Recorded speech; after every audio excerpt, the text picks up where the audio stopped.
Report and Supergirl. This is Jason J. Lewis, the voice of Superman on Justice League Action. This is Mark Wade, writer of Superman Birthright. And you're listening to the Krypton Report. And you're listening to Krypton Report. Up in the sky, look! It's a bird! It's a plane! It's the Krypton Report! The All Things Kryptonian podcast, including Superman and Supergirl. We discuss games, movies, cartoons, TV shows, and comics. Find us on Facebook, Instagram, YouTube, and Twitter. If you've enjoyed Krypton Report, please check out the other podcasts available from Southgate Media Group. From Capes and Lunatics, which is everything you could possibly want from a geek podcast, to Nuff Said, Capes and Lunatics Sidekicks, Titans Talk. If you're like me, you can't get enough of your DC. And you can also check out Super Connectivity, where they discuss everything in comics. Also, they do discuss Marvel. That's something you don't hear much from me. So, check it out. SouthgateMediaGroup.com. Look in the sky. Superman is coming. It's so awesome. Welcome to the Crisis on Infinite Krypton Reports. I am broadcasting from Earth 1. It is I, Tyler. With me is my counterpart, Earth 1's other Superman of Red, James. And on Earth 89 is Bryan. Hey, Bryan. Oh, hey, guys. He gave me Earth 89. Oh, he's gone. He's gone. We lost him. Bryan, wait. No, I'm here. Wait, hold on. I'm getting a reading from Bryan on Earth. Where? There he is. He's on Earth 1 too. Hey, Bryan, what's up? Oh, thank God. Thank God you guys saved me. Oh, my God. There was this big red cloud. All right. All right. So, wow. Well, that's the understatement of the year. What a night. You're right. I mean, I literally lost my junk in the first few minutes, and I love how they did it. Yeah, the cold open, the whole thing. We messaged each other like words we can't say on air here. I was just like, this is the perfect way to just get all those cameos of people in to establish the other Earth and to do your fan service. Now, before we get into the episode, which part jumped out at you and caught you off guard the most? This is going to be very spoilerific, people. So brace yourself. Go ahead, Bryan. Bryan, you can go first. I just, sorry, I'm just baffled. I love how they went and said Earth 89. Oh, well, that's Batman 89. And there's Knox sitting there on a bench just reading the newspaper. And I was just like, Batman oh my captures gosh. the Joker. I was like, oh my gosh. But I was kind of confused, though, because in the previews, we saw some newspaper that said Bruce Wayne to wed Selena Kyle. So, yeah, but we're not done with Earth, man. This is only the first one. But it blew up, man. But we don't. So the most interesting thing about that is he captured the Joker. Well, the Joker died. Is there exactly 3 Jokers on Earth 89? Oh, I was going to bring that up later, but or is there Earth 92, and that's where Batman marries Selena, and that's the Batman Returns. Oh, yeah, because they brought it up in the Kevin Smith show later that Arnold Schwarzenegger's Mr. Freeze Earth would be at 97. But I thought that was a great tribute. 89 is Batman 89 with Knox. That's Batman 66 or Burt Ward is an older Robin. You only got to pick one thing. Don't go jumping around, Bryan. What one thing? You picked Knox. James, your turn. So what Earth was it that Titans was on? Because I was surprised that they... Right there, Titans. That is the biggest... Yeah, that's what I wanted to jump to next, but whatever. I got to shut up. But, it was Earth 9. Yeah, shut up, Bryan. Earth 9. It was Earth 9? Okay. I couldn't remember what Earth it was, but as soon as I saw it, I was like, oh, my God. They showed Hawk and they showed Jason Todd. It's like, oh, that is so cool. So that was the one thing out of this you can episode only mention You can only mention seeing one person. That was the rule. No, it was what one part.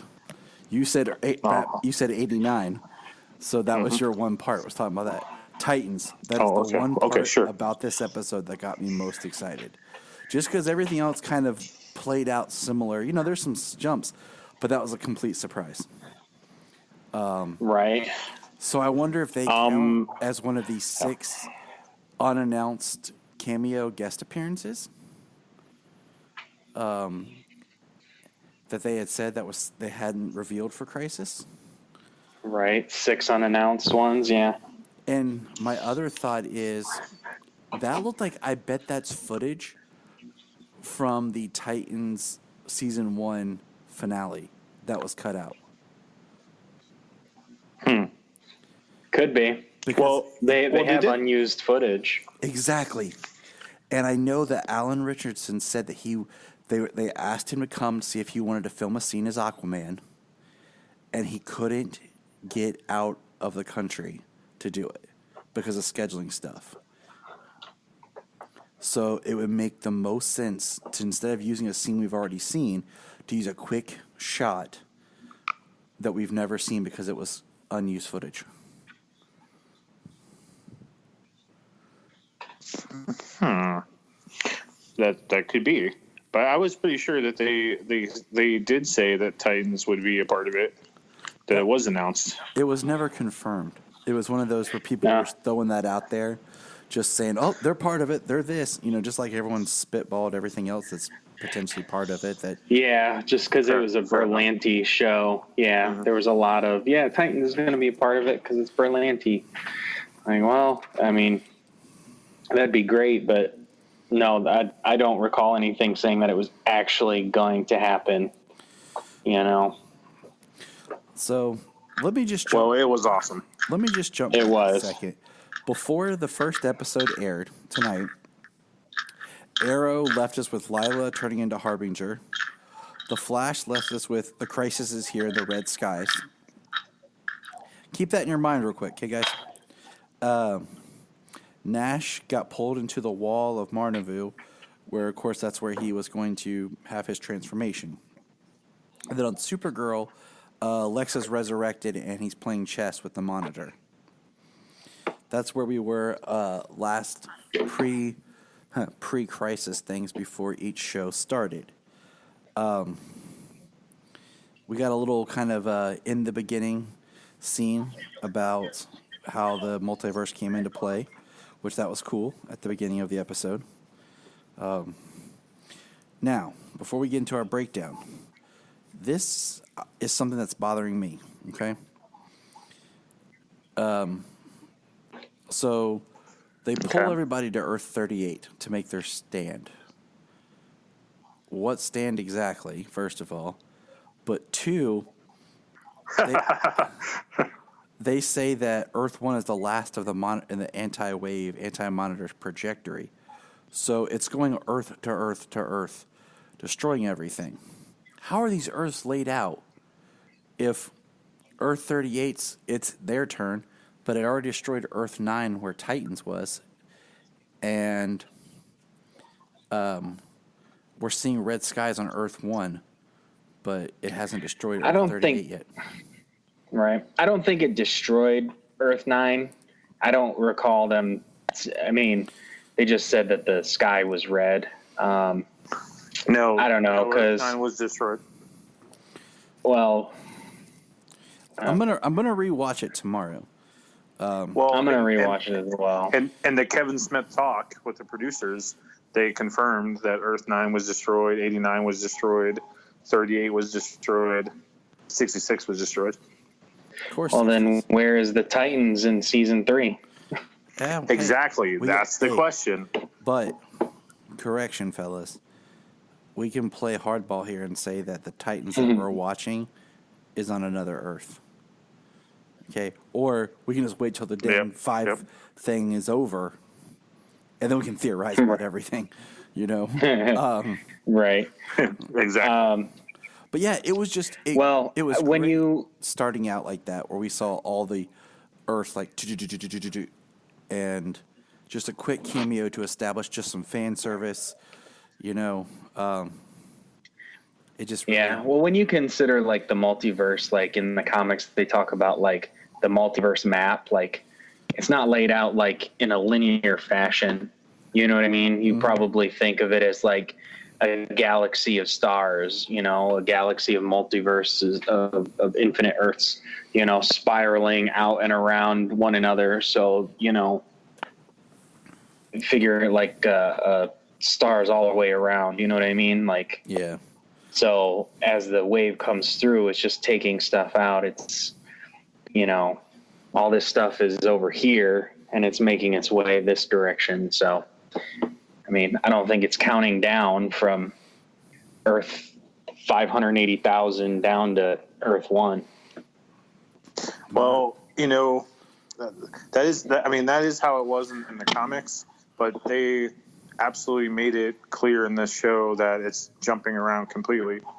No, it wasn't like that in the comics because there's like Earth X, there's like Earth S, there's Okay, speaking Earth of 1. Okay, I had to chuckle at one part in this, okay? You know what? Hold on. We'll get there because there was one part in this episode that I had to chuckle to myself because it just did not make sense to me.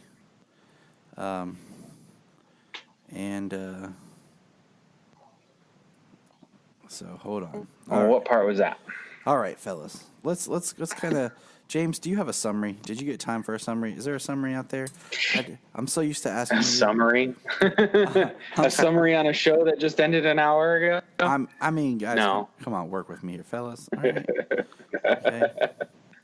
Okay, so the episode starts with.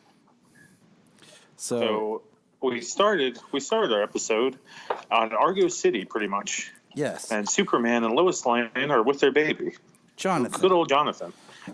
And the clouds are coming, and the waves coming, and Argo City is going to be destroyed. What do? We got a beautiful shot of Erica Durance's last performance as Allura. Mm-hmm. So that was cool, just to get, that on there, so that just some closing of that, because Earth 38 is spoiler alert, Earth 38 is no more, and only out of the 7.2 billion people on Earth 38, only 3 billion survived and made it to Earth 1. And I just gotta say, I kind of felt like the entire Earth was just National City. I don't know how you guys felt. I felt like I was watching Star Wars. Like for that moment, I felt like I was watching Star Wars, where at Star Wars, like only one city is the whole darn planet. But we do so basically we find out Argo City is going to be destroyed in mere minutes, and Lois and Clark put John in a capsule and put him in a pod and shoot him to Earth while speaking lines from Superman the movie. Man, was it just like... And then Argo City was destroyed. And I was like, holy crap, they just got rid of Lois and Superman. I mean, and my next thought was, maybe the ones that we meet later are from a different Earth. I was just completely caught off guard. I was thinking that too. I was like, wow, they're really bringing out some serious risks here. Like, they're pulling out the guns. Like, they really killed Superman. Holy crap. And we found out, Lois said something very interesting, that Superman has already fought Zod and Doomsday. We knew the Zod, but it's interesting that they have already established Doomsday. So that, So did he already die? Well, we know we're going to get some sort of something about that. He fought Doomsday, that's what I would assume. Yeah. Okay, so then we get... So that goes you don't fight Doomsday and not die unless, you're Smallville. We get Earth 1, Lee and you, where we left good old Oliver and Mia from the Arrow episode. where Lila Harbinger gets them. And then we get Batwoman, and she's still fighting the Wonderland gang, which really kind of messes up the whole kind of where Batwoman takes place thing. It's just weird. Yeah, this, unless she's been fighting the Wonderland gang and letting Alice kill people for a year and a half. Yeah, it's just it just kind of it's confusing. So we'll just have to wait and kind of watch more of Batwoman. And I just think it's hilarious because, I mean, they're trying to make Batwoman all this, like, super tough character. And she's like, whatever your problem is, blip, gone. She's like, that rabbit was going to talk. And I just... Which was funny. Brainy's like, apparently this one speaks to rabbits. And then we find out about the anti-monitor. Brainy took that pretty literally. Yes, he did. We find out about the anti-monitor. You know, and then... Wonder when we're going to get to see him. Actually, you do some cool stuff. And then we see, you know, Harbinger get Ray and Sarah. And then all of a sudden they show up with everybody except Barry. I was like, man, where's Barry? But he wasn't there. No. Where's Perry? And then they come in later. Oh, Barry. And then, did you guys breathe a sigh of relief when you found out that Harbinger showed up right as Argo was destroyed and saved Lois and Clark? Yes. Were you just like, oh my gosh? I was like, holy cow. Like, wow, you just really... Well, when I saw it, I was like, oh my God. I was like, they freaking saved John and now, like, they're dead. Like, what the heck? Like, I was like, how is this going to happen? And then they showed up. I was like, oh, okay. That's what I was hoping for. Yeah. And then we get a quantum I don't tower. know. I don't know. I still don't buy Tyler as Superman, but that's just me. You know, I can't pinpoint it right now, but he was so good in those first 2 episodes of Supergirl that he shows up in. But I don't know, just...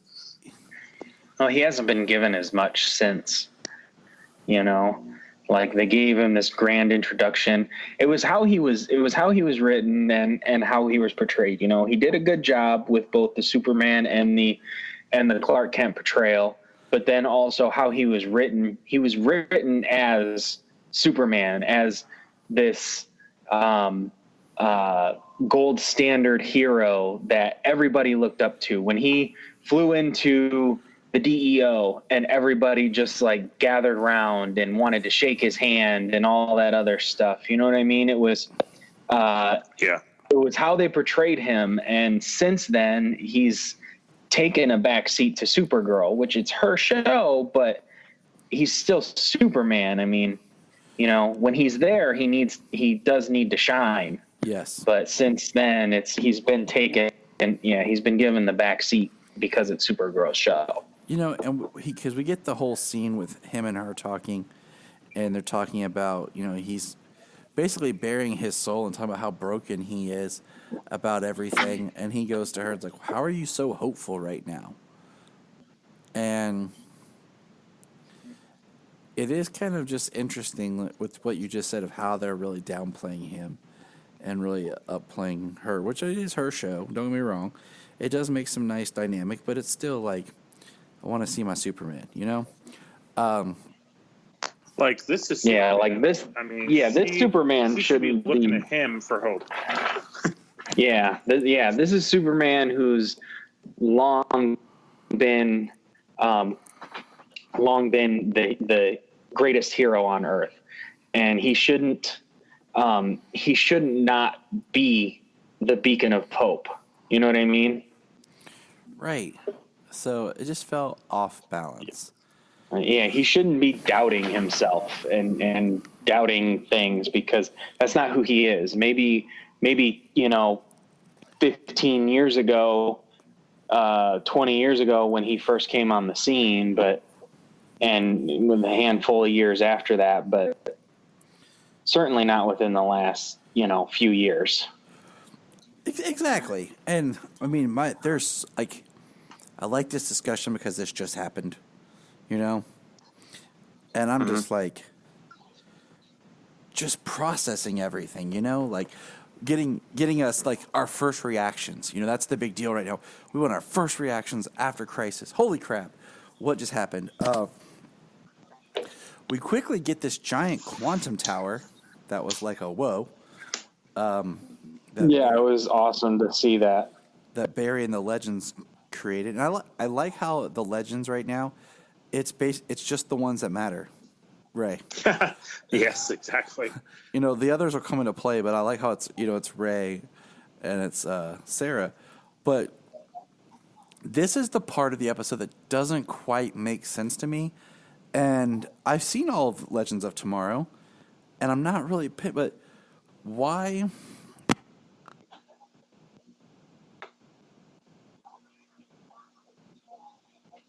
Hello? Yeah. You guys still there? Yeah, I'm here. Sorry, my cord just popped from my microphone. My bad. Oh. Sorry, guys. Why is John on Earth 16 in 2046? Like, what was the significance to that? Like, we go on this little detour in the episode where we meet old Oliver of an Earth that hasn't been destroyed yet. And we get this, it would be a cool scene if it was in something else, with this old Oliver and Sarah.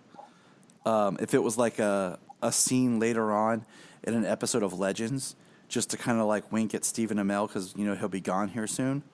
But it just felt so random and weird and wasting time. And, Sarah says something to him, Will, that, you're a good man no matter what Earth. Earth X, he was the Fuhrer. Okay? So I'm sorry. Thank you. I'm sorry, Sarah. He's not a good man on every Earth. Yep. This is where the episode kind of went off the reins for me.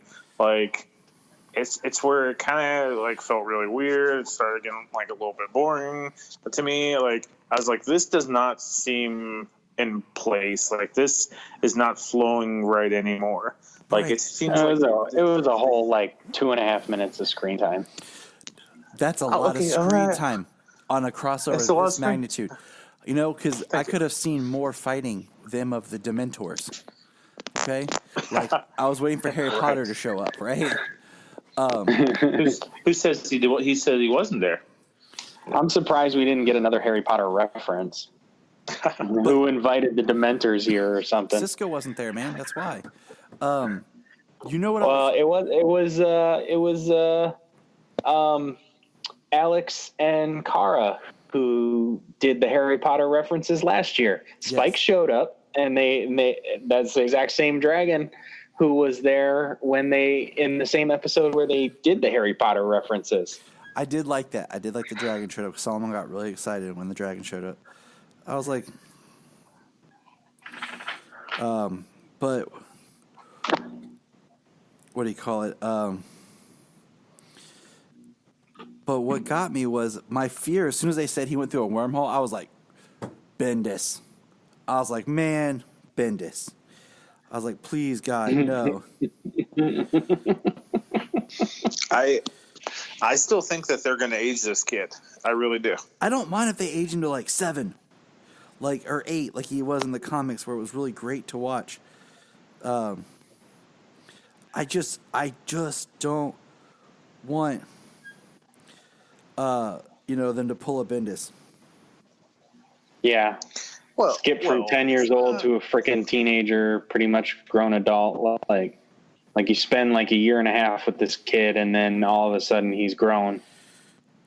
So that was my fear. Well, and then when they got there and they saved the baby, and Oliver, I guess, was protecting it, I was like, cool. But I did feel like it just derailed a little bit. I'm not sure why either, I think it was just there for Oliver and Sarah to have that like one last goodbye and fill that little whole thing. And then that's all it was for. But it was weird. It was really. I mean, it would have been okay if they would have showed up after. I guess it would have been okay for like Sarah to have that goodbye to that Oliver if it was on Legends. If it was on Legends or if she showed up after he died, but they showed up in the breach when he's kind of giving his final farewell. So yeah, spoiler alert: freaking Oliver dies in the end of this episode. Did not see that coming this early. Yeah, I didn't think he. I thought that might have been I thought that might have been part of the cliffhanger after part break. 3. Yeah, until January. You know, one of the final shots being Oliver died, not the end of the first part. Okay, so do you guys since think we got that, there? Oh, go ahead. No, I was gonna say because I'm probably going right where you're thinking. It felt very flat. It was emotional, but I just for that if that's gonna be Oliver / Stephen Amell's kind of send off, it felt okay. Right. Like so, he's fighting off Dementors with arrows, and Runs that's out it. of arrows, and then he's And just his gonna. fists. Like there was no purpose for him to stay there. Like I didn't feel it was really sacrificial. I just felt it was like, yeah, I guess we can throw this death in here now. Like I thought he would have this like big giant like showdown with the Anti-Monitor, and boom, like he dies. Kind of like, like I don't know. Well, man, the Arrow can't. Even Stephen Amell being like the OG of the Arrowverse, you know what I mean? It doesn't make sense for him to stand to the Anti-Monitor. It's like Captain America standing up to Thanos, you know what I mean? Like he grabs the glove and one hit and he's down. Like he should have been dead, but he's down. You know what I mean? Yeah. No, I'm just meaning like I thought it would be more sacrificial. Like he would have sacrificed himself in some way to save Mia or Barry and Kara. He did for the larger group. Mm-hmm. He sacrificed himself for more people to get off of Earth 38 than would have. So it was for a large sacrifice, not for a single person.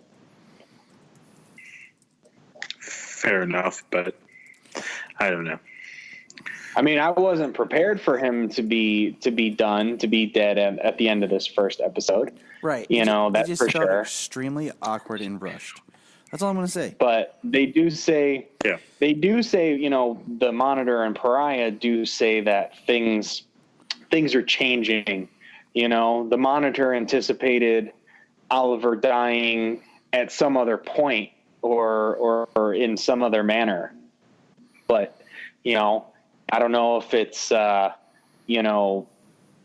determination and will that is going to be the factor that turns things around and makes things different and people come out on top and defeat the Anti-Monitor. I'm not sure. Now, I do want to say something real quick here. We do know the Monitor has some sort of ability for time travel. Okay? Yes. I don't know how or what or if that'll play into anything, but he's already proven that he can manipulate time. So for Mia to even be there, we know like on Arrow, the Monitor's already played into time manipulation. So we can see what happens. You mentioned Pariah. Hello, ding. Last second, after it was teased, Nash Wells shows up. He is now Pariah, and it's revealed that he is the one that released the Anti-Monitor, which is comic book accurate. Yeah, that was cool. I liked it. I liked that coming around. And you know how Bryan likes comic book accuracy. We do. So I'm trying to. I got my notes here. I'm following along here. And that must have had you giddy, Bryan. Let's discuss. It did. We have Alex and Lena. And Lena, the way they, like I told Jania, like subtleties, the way they're doing her hair. It shapes her face differently, but the long straight hair now gives her a darker tone. And she's more sinister. You know, she gives Alex a speech that she will never be her friend, that she's, you know, she will help them because of what the stakes are. She's not a bad person, but she will never trust or be Alex or Kara's friend. And she does make an interesting quick mention about how she really did believe that Alex hated Supergirl, and Alex makes the reference, that's a long story, for another time. But, man, I am wondering if there'll be some sort of redemption for Lena when she goes up and finds out about Lex.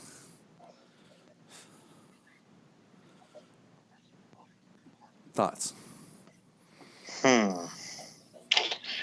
It's going to be, well, yeah, it's certainly going to be interesting, you know, when she finds out that Lex is still alive, which it seems from the preview we may have that reveal in the next episode. So that will be interesting. Excuse me, fellas. All right. So moving on. We talked about that. I'm trying to go through. There's like so much, but I just, you know, I almost thought that Superman and Supergirl were going to go supernova to power the quantum tower. Were you guys getting that vibe? I was wondering if they were going to go supernova, but then also I was wondering if after they kind of collapsed, if that was because the sky was red. Yeah, that's what I was thinking. Like when they fell, I was like, okay, this is it. They have drained their powers because, you know, me, Mr. Comic Book Accuracy. You know, when the Supermans of Earth 1 and 2 in the comic were in the antimatter universe, you know, they started losing their powers.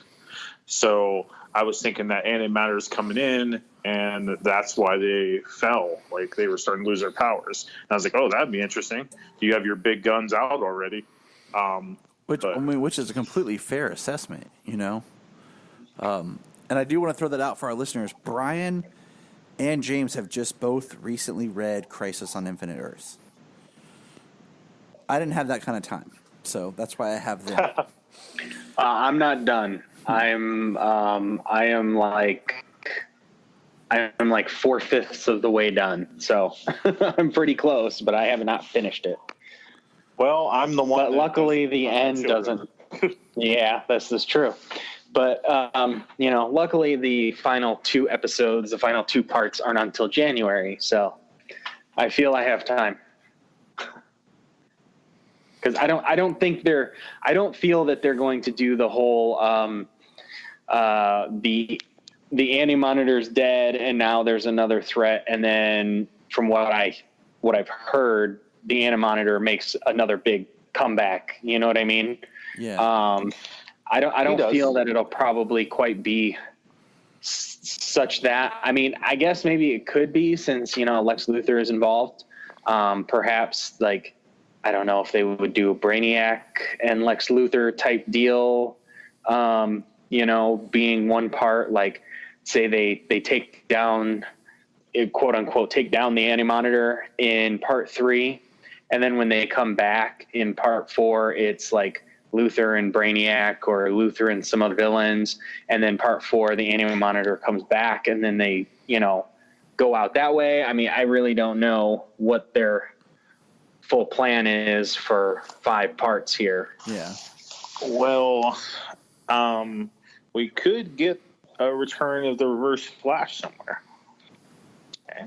And, you know, in the comic, yeah, Mr. Comic Book Action guy, you know, the villains start taking over some of the Earths while the Anti-Monitor is down. And, you know, Lex and Brainiac, just like you're saying, like, take a big role in that. I don't know if that's going to go that route here. It could, but we're going to need someone to take that Alexander Luthor role, and that's why I'm scratching my head at Jonathan Kent's. Like, are they going to make an older John Kent? And I don't know, and that's why they're dealing with some time travel lately, and then he's just gonna like go away, and we're gonna get John Kent baby back for that Superman show. Like, I don't know where they're going with it, but we need a John. We need a John Kent. We do. Well, the thing I have, I mean, the idea that I have, like, if John kind of played the Alexander Luthor route just even a little bit, not age him up to full adult, but even as a younger child. I mean, so the Superman show in the future, I don't know how interesting it would be to have Super Baby. You know what I mean? But if it takes I agree with you. Short Totally agree time in the future, or this baby is aged up because of the temporal effects, to a young child, it's more interesting to see a young, superpowered, 7 to 10-year-old as opposed to Super Baby. Mm-hmm. I don't know. So nope, I agree with you. I would definitely rather see Superman and Lois teaching a 5 to 10-year-old about life and their powers than I would having a baby around. Yeah, I don't want John to be aged up to like Alexander Luthor age, where he's a young adult, in a matter of friggin' days or whatever. Like, you skip all that crap. They did that in the comic books, and it's the worst part. Like, I mean, I like the fact that Superboy is. Yes. I like the fact that John Kent, Superboy, is like kind of an inspiration for the Legion. I think that is a new interpretation, and I like it. I mean, I'd like to see where it goes and how it's used, but I like the idea of that as opposed to Superman going to the future as a boy, as Superboy, and then going back in time and having his memory erased, that kind of stuff. So I think it's better this way, and I think it makes more sense. But also, that's one of the worst parts is they friggin' skipped all this time. You had great stories with young John Kent, and then you skip all this time. He spent years on another Earth, and just you skip all this time, and now he's just all of a sudden. I don't want that in the TV. I don't want that on TV either. Amen. All right, so we see that Kelly has the Guardian Shield. We got that really quick. That was interesting. What'd you guys think about that? Yeah, I was like, oh, come on, really? But then she's like, Jimmy left it for me. I'm like, okay, well, I guess if you want to leave your sister just something to protect herself with, okay. Yeah, I was like, because you know what she's dealing with being with Alex, but still, it's like, I was scared. Okay, I'll just go with it. I was scared for her to be like, she's gonna be Guardian. I was like, oh man, right. Like, they don't even have a Jim Harper to be Guardian. What's going on here? So we get that Earth 38 gets wiped. I thought it was interesting when the monitor's like, we failed. And he starts pulling everybody away. And, Oliver's the last one, and he shoots him. And I'm like, man, what did he shoot? Like, just an electrical charge? Like, how did he take down the monitor for that moment? Right, with a taser arrow. And then, of course, but it's the monitor. That's when we learn about how many people died, and that's when, we have the death of Oliver Queen. And, earlier, Barry's talking with Oliver, and he's like, hey, I'm going to die. And Oliver's like, I thought I was doing this to protect Barry and Kara. And I like that. I liked it too, because I liked how he just called him out. He's like, he just started, wait, hold on. Hey, answer me. Who are you talking to? And then boom, he was right there. And I was like, I thought that was awesome. So that was, a part that was just, it was done. What's funny is we didn't get a quick shot of Barry, like, what? Like, he was right here. Where'd he go? Can I just mention something? So So is the Monitor and Donna Troy from the same place? Like they both go down with electricity? Like that's it? That's all it means? You got godlike beings and they go down with electricity? Yes. Like, what is going on here? That's all I have to say about that. I just want to laugh more. I don't think there are many people happy with how that went down. Yes. Just as a side tangent there. I don't think too many people are happy with how that went down. Nobody's happy with how that went down. Justice for Donna. I mean, like I said to Tyler, I said I'm pretty sure that when I listened to like Geek History Lesson on Donna Troy that she has died in the past, so it's nothing new. But I know that it never happened like that, and just the way that it happened in the show is just kind of it was just like it was garbage. They did it just to do it. It was weak, and yeah. Well, let's just say for the sake of this conversation, let's just say Donna died in the crisis. All right, moving on. Okay. I like the way you think. Like, so yes, moving on. Great. We have Oliver die, and then it's basically that's where it ends. With like a kind of like a to be continued type phase, and I'm really interested in. This was part 1, awesome. Like I said before, like I was a little kind of. They said this is where we're going to take our stand. Okay. Usually, if you're taking your stand, you're against something other than just the forces of, whatever. So I was a little caught off guard at just like, we're taking our stand. Okay. Like now, if the Anti-Monitor had showed up, would have made more sense because you're taking your stand against the Anti-Monitor, but he didn't show up. Right. So I don't know. So that was just a little confusing about what they were exactly standing, like unless they're trying to go Earth to Earth and save people. Right. Because now, and then just like the collective population in the end. Yeah. They're taking their stand against Will Wheaton and his "End is Nigh" poster. Could That's would have been what it great? was. I love that. I would have loved it if they just would have made like Will Wheaton kind of like Rorschach, and just for fun, just to mess with people. Right. That would have been great. Just to throw that That out would there. have been great.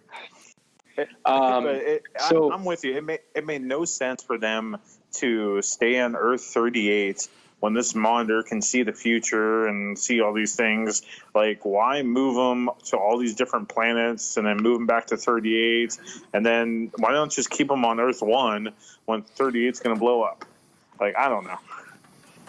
So the stuff about this episode, like comic accuracy, we had the tower. Yes. We had the shadowy figures or the Dementors, basically like the shadow army of the Anti-Monitor at the tower. So that was all comic accurate. We got Harbinger and Pariah. What was the thing there? What was the other one about comic accuracy we were talking about before? There was a baby being shipped in a rocket as the antimatter wave came. Yes, there was that, and that was John, it was Alexander in the comics, but close enough. So yeah, so there's a few things, they're keeping a lot of bits from the comic books, but making it and allowing it to fit in the world here. So I think I'm not sure. I assume like the stand would be to like hold off the antimatter wave and force maybe the Anti-Monitor to come. And that was like the Monitor's plan to begin with. But I don't think it took. And then, Oliver dying and Pariah saying things have changed. Mm-hmm. So I think things are different than he anticipated.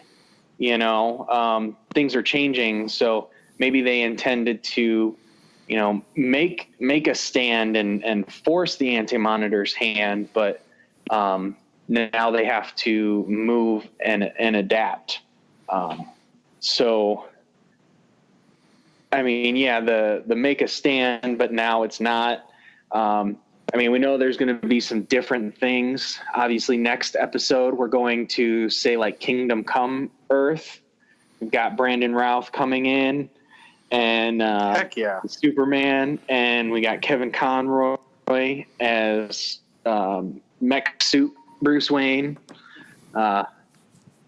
His mechanical full body prosthesis, which is going to be awesome to see. So next part, tomorrow's part 2 is going to be pretty dang awesome to watch. It was really good today, and I cannot wait to see what parts 2 and 3 have coming. I love seeing Dick Grayson from Earth 66. What do you say? Holy death. Holy Crimson Skies, Batman. Yes. Holy Crimson Death. Yeah, he said Holy Crimson Death or something like that. Yeah, that was funny. That was nice. I just, I'm kind of interested the fact that this chapter with Kevin Conroy and everything is the Batwoman episode. And if it's done to boost the ratings for Batwoman, just to kind of... Well, it's going to be pretty huge with freaking Kevin Conroy and exactly my point. Yeah, and Brandon Routh. I was going to say, it's going to be huge. So, we need to pump up the ratings for Batwoman. Put them in her episode. Right. Something needs to be done. All right, fellas. We got to wrap this up because I want to get this going. What would you rate this? Can I say one last thing? Yes. Nobody is thinking about Psycho Pirate. That is a very good. Yes, and he did play a big part. Yes, and in the comics. In Elseworlds, it ended with a teaser for Psycho Pirate, and then it showed Crisis on Infinite Earths coming. So I want you to keep that in your mind when we're going to see Psycho Pirate, because he was introduced in the Batwoman episode of Elseworlds. So just a thought. And it's a good one, Bryan. I have spoken.